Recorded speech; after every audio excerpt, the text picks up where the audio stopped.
Mukhang o talaga guys, o tingnan nyo. Mukhang kakagising lang talaga yun guys. At may pinakita ko sa inyo, yan ang Wow. pickled peeled garlic.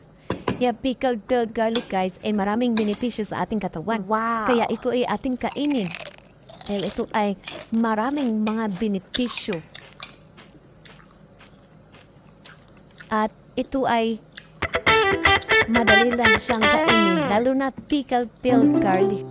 Walang baho. At masarap kain. Masarap muya-muyahin. Tingnan mo yung pagkain ko. Para lang akong kumakain ng isang yung isang ano ba yun? Yung mga pagkain, parang apple. Para lang akong kumakain ng apple. Tingnan mo yan. Pero bawang yan kung sa Tagalog. Kung sa Bisaya, ahos. Kung sa English, garlic. Lami dyan na siya kanon. Ahos. Labaw na kung maghuna-huna ka sa benepisyo. So, what are you waiting for?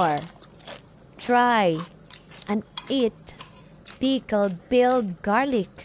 Dahil yan po ay maraming benepisyo sa ating katawan. Ang dami ko nang naubos guys.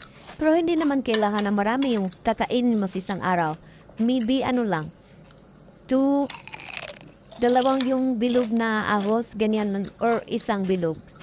Yan, pwede yan sa katawan. Pero yung marami na, hindi na po pwede. Lahat ng mga pagkain is may mabuti namang angkop sa ating katawan, pero kailangan hindi natin sobrahan sa pagkain.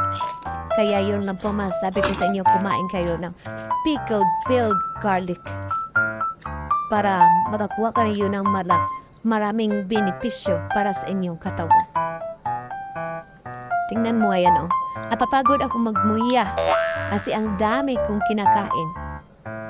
At ubos talaga lahat. Hoy, may pag-usap.